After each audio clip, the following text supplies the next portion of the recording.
Municipal કોર્પોરેશનની standing કમિટીની બેઠક મળી હતી અને આ બેઠકમાં એક વિવાદિત નિર્ણય લેવાયો છે.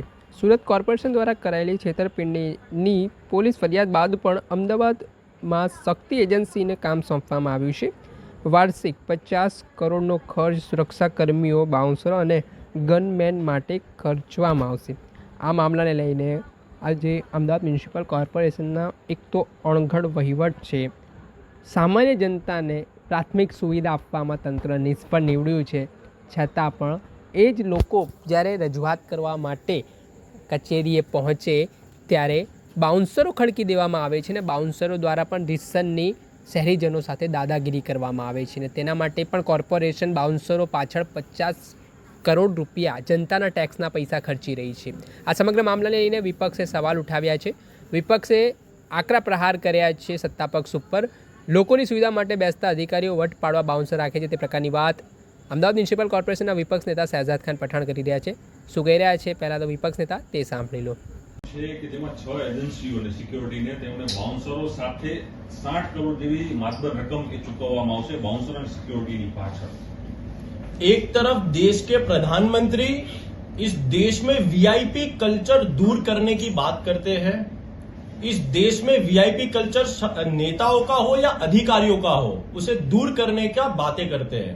लेकिन अहमदाबाद म्युनिसिपल कॉर्पोरेशन कुछ विपरीत कार्य करता है. आए दिन बाउंसर और सिक्योरिटी एजेंसीज के द्वारा लगाए गए सिक्योरिटी मैन हो, कहीं ना कहीं अहमदाबाद शहर की जनता के साथ अहमदाबाद म्युनिसिपल कॉर्पोरेशन में दुर्व्यवहार करते हैं. कांग्रेस पार्टी का यह लगातार कहना है कि अहमदाबाद म्युनिसिपल कॉर्पोरेशन अहमदाबाद शहर की जनता की सेवा के लिए बनाया गया है. लेकिन यहाँ के अधिकारी अहमदाबाद शहर की जनता की सेवा तो नहीं कर पाते, उनके कार्य तो नहीं कर पाते, लेकिन कार्य नहीं करने के बाद भी अपने कैबिन के बाहर तगड़े बाउंसर खड़े रखने के लिए, खुद को वीआईपी कल्चर बताने के लिए 2450 बाउंसर का स्टैंडिंग कमेटी में ठराव लाते हैं. और ये ठराव भारतीय जनता पार्टी भी हंसते हंसते उसे पास करने की बातें करती हो, तो मैं मानता हूं कि अहमदाबाद म्युनिसिपल कॉर्पोरेशन में जो बाउंसर प्रथा है, भारतीय जनता पार्टी उसे दूर नहीं कर रही है, बल्कि और करीब करने की कोशिश कर रही है.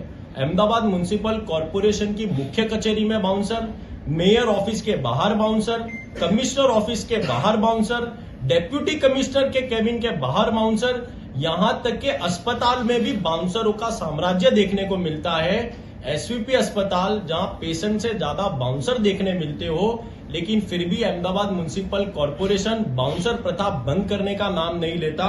60 करोड़ का कार्य स्टैंडिंग कमेटी में लाया गया है और ये फिर से उन बाउंसरों की कंपनी को दिया जा रहा है जो अहमदाबाद शहर की जनता कॉर्पोरेशन में आकर अपनी कंप्लेन करती है. उसको धक्के मारने का कार्य यदि ये बाउंसर करते हो, तो ये बाउंसर प्रथा कांग्रेस पार्टी ने सदन में भी कहा था उसे दूर करना चाहिए. और यदि ये एजेंडा पास करने में आता है तो कांग्रेस पार्टी बाउंसर प्रथा के विरुद्ध सख्त आंदोलन करने वाली है. શહેજાદ ખાન પઠાણ તેમણે અનેક પ્રકારના સવાલ ઉઠાવ્યા છે. આને લઈને વિપક્ષના આરોપ સામે શાસક પક્ષ બચાવ મુદ્રામાં જોવા મળ્યો. જો કોઈ એજન્સી વિવાદિત હશે એની સામે તપાસ કરી કામ નહીં સોંપવામાં આવે તે પ્રકારની વાત કરવામાં આવી રહી છે.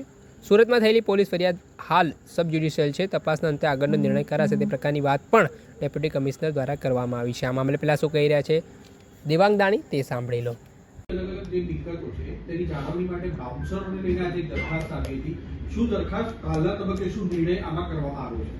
મહાનગરપાલિકાની અંદર સિક્યોરિટીનું જે કામ છે જેની અંદર 2600 જેટલા સિક્યોરિટી ગાર્ડ, ગનમેન, બાઉન્સર આ લેવાના છે. તેની અંદર બાઉન્સરની સંખ્યા 200 જેટલી છે. બાઉન્સરોનો ઉપયોગ સીએનસીડી વિભાગ જ્યારે આપણે વાત કરીએ કે ગાયો પકડવા માટે જતી હોય અને પાર્કિંગ એન્ક્રોચમેન્ટ માટે જતી હોય ત્યારે આ બાઉન્સરોનો ઉપયોગ કરવામાં આવતો હોય છે કે જ્યાં આગળ ઘર્ષણની સમસ્યાઓ રહેલી હોય છે ત્યાં આગળ આ ગનમેન અને બાઉન્સરનો ઉપયોગ કરવામાં આવે છે. મહાનગરપાલિકા દ્વારા જે આજે સિક્યોરિટીનું કામ છે 3 વર્ષ માટેનું એને મંજૂર કરવામાં આવ્યું છે. જો પણ કોઈ વિવાદગ્રસ્ત કંપની હશે તો તેના પર ચોક્કસ કાર્યવાહી કરવામાં આવશે અને એને એલોટમેન્ટમાંથી પણ દૂર રાખવામાં આવશે. આપણે સાંભળ્યા હતા સ્ટેન્ડિંગ કમિટીના ચેરમેન દેવાંગ દાણી. તેમનું નિવેદન સામે આવ્યું છે. આ મામલાને લઈને જયેશ ઉપાધ્યાય જે અમદાવાદ મ્યુનિસિપલ કોર્પોરેશનના ડેપ્યુટી કમિશનર છે તેમનું પણ નિવેદન સામે આવ્યું છે. તેઓ શું કહી રહ્યા છે તે પણ સાંભળી લો. દર્શક મિત્રો, આવા જ રજૂ કરવામાં આવ્યું છે. ખાસ તો સુરતમાં આ જ એજન્સી સામે પોલીસ ફરિયાદ થઈ હતી. અમદાવાદ મહાનગરપાલિકા શા માટે આ એજન્સીને ત્યારે કામગીરી સોંપવા માંગી રહ્યું છે? અચ્છા, આપણી તપાસ છે તે હવે આગળ કઈ રીતના રહેશે? જો તપાસમાં એજન્સી છે તે દોષિત સાબિત થશે તો કોઈ પગલાં ભરાશે કે કેમ? એટલે ચેરમેન સાહેબે જે કીધું એ પ્રમાણે જે વિવાદાસ્પદ બાબત હશે તો એની તપાસ કરી અને એ પ્રમાણે આગળની કાર્યવાહી કરવામાં આવશે. સુરતમાં જે કોર્પોરેશન સંચાલિત શાળા છે તેની સાથે છેતરપિંડી કરી છે, ખોટા બિલો મૂક્યા હતા, એની સામે પોલીસ ફરિયાદ પણ નોંધાઈ, જે બાબત આપને ધ્યાનમાં પણ હતી ને એમ છતાં આ કામ લીધું. કયું કારણ એવું મહત્વનું કે આ કંપનીને કામ આપવા માટે તેને ક્વોલિફાય કરવામાં? તે મેટર સબ જ્યુડિસ છે અને હજી એનું ફાઇનલ આઉટકમ આવ્યું નથી.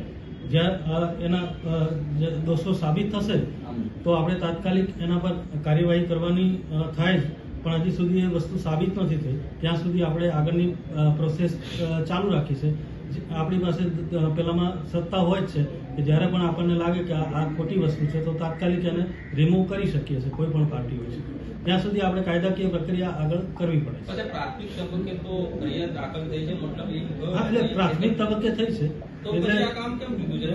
એટલે સર, જે ચેરમેન સાહેબે કીધું કે વિવાદાસ્પદ બાબત હશે તો અત્યારે આપણે એના હાથ પર નહીં લઈએ. દર્શક મિત્રો, આવા જ નવા વિડીયો સાથે આપણે માહિતગાર કરતા રહીશું, એટલે એન કવરેજ ન્યૂઝ જોતા રહો.